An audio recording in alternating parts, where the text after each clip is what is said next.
नमस्कार दोस्तों, फिर से स्वागत है मेरी अहल्या की दुनिया की चैनल में। आज हम आंवलों की एकादशी व्रत कथा सुनेंगे।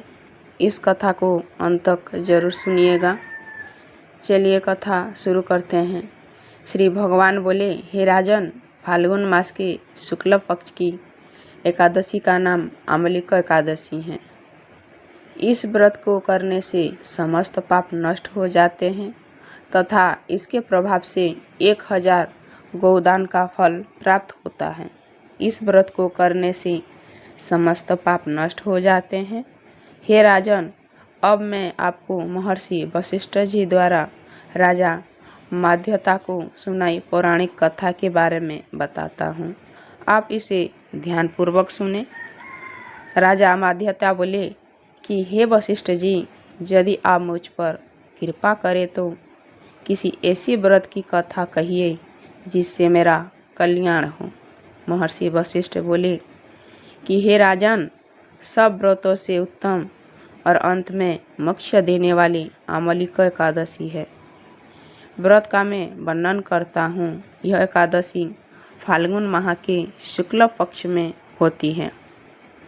एक वैदिश नाम का नगर था जिसमें ब्राह्मण, क्षत्रिय, वैश्य और शूद्र चारों वर्ण आनंद सहित रहते थे।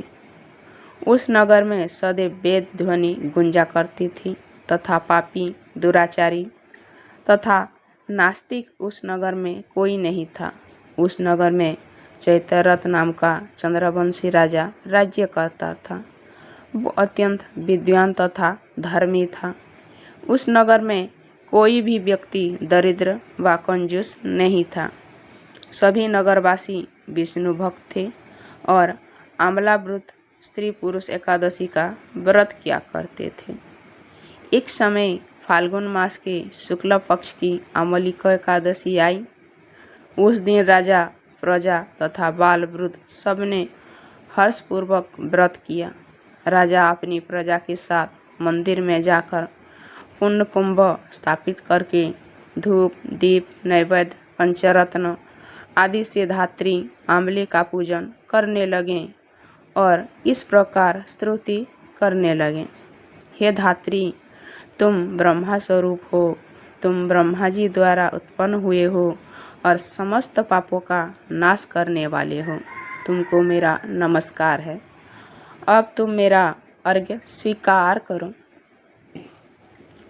तुम श्री रामचंद्र जी द्वारा सम्मानित हो। मैं आपकी प्रार्थना करता हूँ, आप मेरे समस्त पापों का नाश करो। उस मंदिर में सब ने रात्रि को जागरण किया। रात के समय वहाँ एक बहेलिया आया जो अत्यंत पापी और दुराचारी था। वो अपने कुटुंब का पालन जीव हत्या करके किया करता था। भूख और प्यास से अत्यंत व्याकुल वो बहेलिया इस जागरण को देखने के लिए मंदिर के एक कोने में बैठ गया और विष्णु भगवान तथा एकादशी महात्मा की कथा सुनने लगा।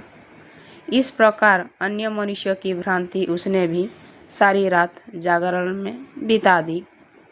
प्राप्त काल होते ही सब लोग अपने घर चले गए तो बहेलिया भी अपने घर चला गया। घर जाकर उसने भोजन किया।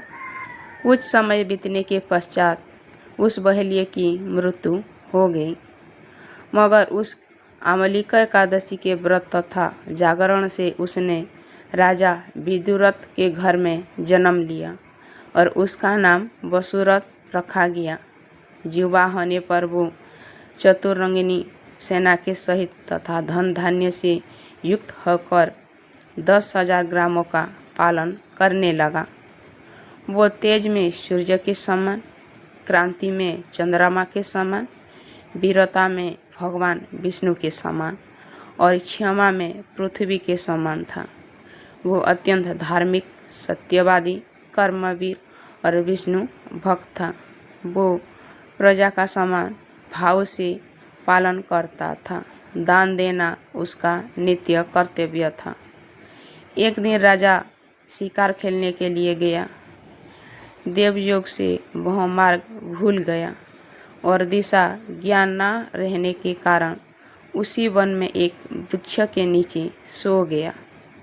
थोड़ी देर बाद पहाड़ी म्लेच्छ वहाँ पर आ गए और राजा को अकेला देखकर मारो मारो शब्द करते हुए राजा की ओर दौड़े।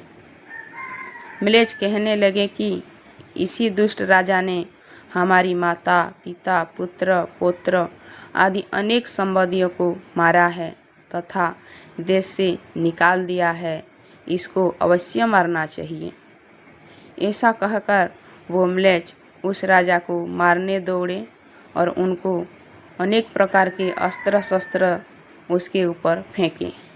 वो सब अस्त्र शस्त्र राजा के शरीर पर गिरते ही नष्ट हो जाते और उनका बार पुष्पों के समान प्रतीत होता।